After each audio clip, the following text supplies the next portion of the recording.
नमस्कार दोस्तों, आज की वीडियो में हम बात करेंगे डिस्ट्रिक्ट हॉस्पिटल या फिर सरकारी अस्पताल में इस्तेमाल किए जाते हैं।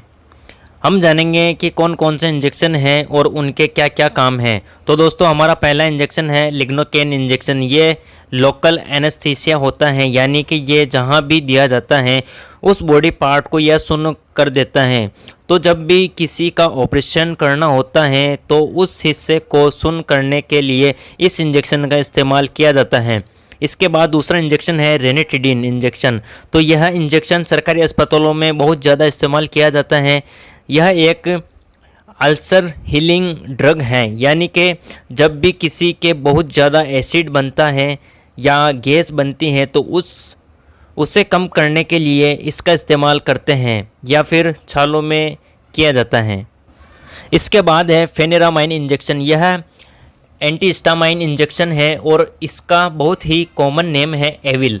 यह एविल नाम से आसानी से मिल जाता है। इसका इस्तेमाल हम एलर्जी में करते हैं।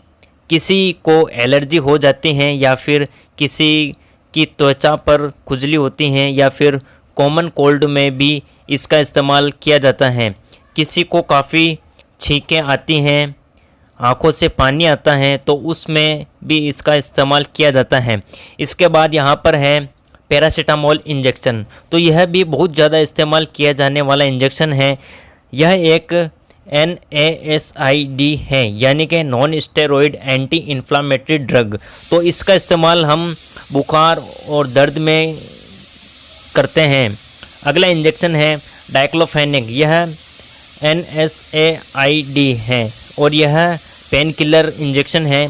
इसका इस्तेमाल जोड़ों में दर्द, गाउट, मांसपेशियों में दर्द आदि में करते हैं। जब भी किसी को अचानक से काफ़ी तेज़ दर्द होता है तो उसमें आराम दिलाने के लिए इस इंजेक्शन का इस्तेमाल किया जाता है।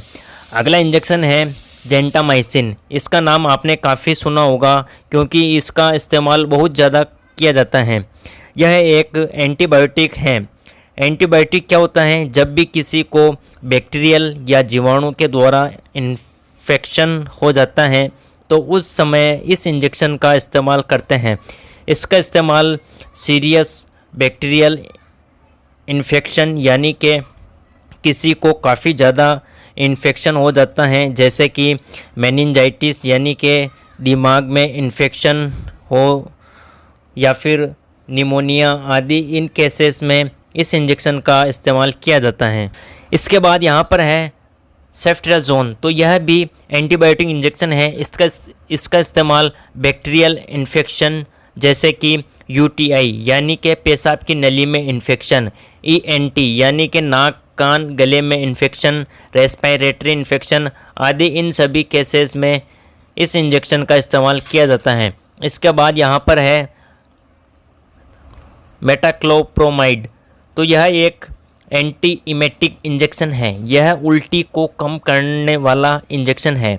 इसका इस्तेमाल वोमिटिंग, नोज़िया, हार्टबर्न यानी कि जब भी किसी को बहुत ज़्यादा उल्टी आती है या फिर जी मिचलाता है तो उस समय इसका इस्तेमाल किया जाता है।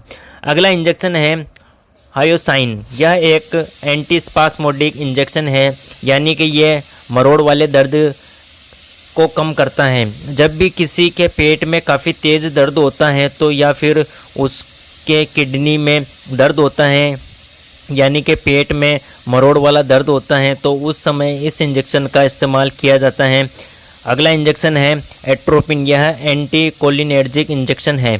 इसका इस्तेमाल ब्रेडिकार्डिया यानी कि जब भी किसी को हार्ट रेट स्लो हो जाती है तो उस समय उसे बढ़ाने के लिए इसका इस्तेमाल किया जाता है। इसके अलावा सर्जरी से पहले सलाइवा यानी कि जो हमारी लार होती हैं उसे कम करने के लिए इसका इस्तेमाल किया जाता है। अगला इंजेक्शन है हाइड्रोकोर्टिसोन। यह कोर्टिकोस्टेरॉइड इंजेक्शन है। इस इंजेक्शन का इस्तेमाल जब भी हमारी बॉडी में बहुत ज़्यादा एलर्जी हो जाती है, यानी कि सीवियर एलर्जी हो जाती हैं या फिर इन्फ्लामेशन हो जाता है, तो उस समय करते हैं, जैसे कि एक्जिमा, अस्थमा, आर्थराइटिस। इसके बाद यहाँ पर है एड्रेनलिन इंजेक्शन। तो यह भी बहुत ही इम्पोर्टेंट इंजेक्शन है। इसका इस्तेमाल एनाफाइलेटिक शॉक। तो यह क्या होता है? यदि हमारी बॉडी में अचानक से सीवियर एलर्जी हो जाती है, इसके लक्षण क्या क्या हैं? शॉर्टनेस ऑफ ब्रीथिंग यानी कि सांस लेने में दिक्कत, लो बीपी यानी कि ब्लड प्रेशर कम हो जाना, बॉडी में स्वेलिंग या फिर सूजन आ जाना, इचिंग, बॉडी में खुजली होना, नोजिया, वोमिटिंग, यह एनाफाइलेटिक शॉक के लक्षण हैं।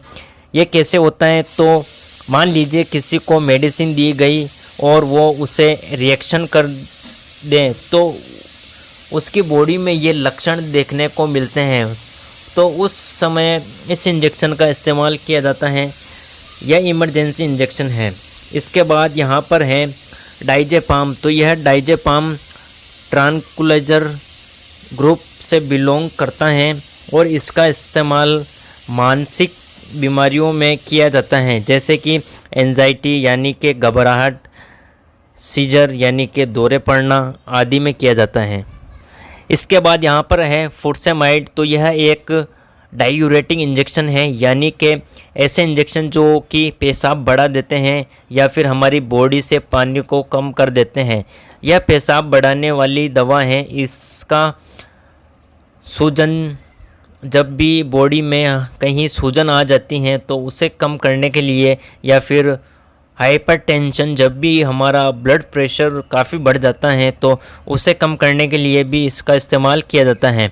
अगला इंजेक्शन है डेक्सामेथासोन। तो यह स्टेरॉइड इंजेक्शन है। इसका इस्तेमाल सीवियर एलर्जी रिएक्शन यानी कि जब भी हमारे शरीर में अचानक से काफ़ी ज़्यादा एलर्जी हो जाती है या फिर इन्फ्लामेशन हो जाता है, तो इन सभी केसेस में इसका यूज़ किया जाता है और इसका बहुत ही कॉमन नेम है डेक्सोना। यह वीडियो केवल आपकी जानकारी के लिए है।